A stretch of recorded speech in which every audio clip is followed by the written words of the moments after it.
Doctor గారు, నా వయసు 25 సంవత్సరాలు. నాకు మోకాళ్ళ నొప్పులున్నాయి. ఎక్కువ దూరం నడవలేకపోతున్నాను. మోకాళ్ళ కీళ్ళు అరిగిపోయేమో అనిపిస్తుంది. నేను మోకాళ్ళ మార్పిడి సర్జరీ చేయించుకోవచ్చా? తెలియజేయండి అని అడుగుతున్నారు. ఈ ప్రశ్నకు డాక్టర్ గారి సమాధానం ఇప్పుడు తెలుసుకుందాం. నమస్తే అండి.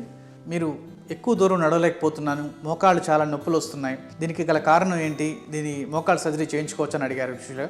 సో ఈ ఎక్కువ దూరం నడవలేకపోవడానికి గల కారణం ప్రతిదానికి కూడా మోకాళ్ళు అరిగిపోవడమే కాకపోవచ్చు. యూజువల్గా ఏంటంటే చిన్నగా జాయింట్స్ డ్రైనెస్, అంటే సైనోవియంలో ఉన్న ఫ్లూయిడ్ తగ్గినప్పుడు కూడా సో జాయింట్ డ్రైనెస్ కానీ ఇలాంటివి కానీ రావచ్చు. అప్పుడు కూడా ఇలాంటివి ఏర్పడతాయండి.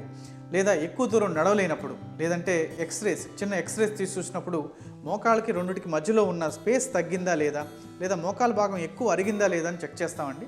ఇది చెక్ చేసిన తర్వాత వీళ్ళకి ఇనిషియల్గా ట్యాబ్లెట్స్ రూపంలో కానీ లేదంటే ఇంజెక్షన్ రూపంలో కానీ మోకాళ్ళ జాయింట్స్లోకి ఇవ్వడం జరుగుతుంది. దీనివల్ల వాళ్ళకి మళ్ళీ రీజాయిన్, అంటే జాయింట్లో ఫ్రిక్షన్ లేకుండా మూవ్మెంట్ జరగడం జరుగుతుంటుంది. దానివల్ల వాళ్ళు మళ్ళీ ఫ్రీ మోషన్ చేయగలరు. ఇది నీ రీప్లేస్మెంట్ చేసుకోవచ్చా? ఖచ్చితంగా చేసుకోవచ్చండి. ఎందుకంటే 60 ఏళ్ల తర్వాత యూజువల్గా ఏమవుతుందంటే మోకాలు అరిగినప్పుడు ఒకవేళ అరుగుదల గ్రేడ్ 4 స్టేజ్ దాటి ఉంటే ఖచ్చితంగా నీ రీప్లేస్మెంట్ అనేది బెటర్ ఆప్షన్ అండి.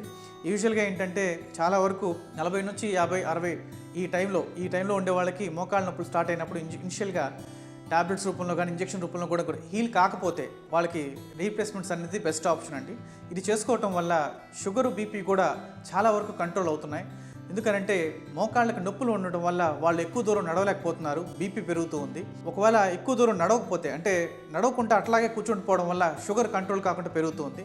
ఈ రెండు ఒక సైకిల్ లాగా జరుగుతూ ఉంది ప్రతి ఒక్కరి మనిషిలో కూడా. ఇది చాలా జాగ్రత్తగా చూసుకొని చేయాలండి. ఇవి కరెక్ట్గా చూసుకోగలిగితే షుగర్, బీపీని కూడా అవాయిడ్ చేయొచ్చు కరెక్ట్ టైంకి. నమస్తే అండి.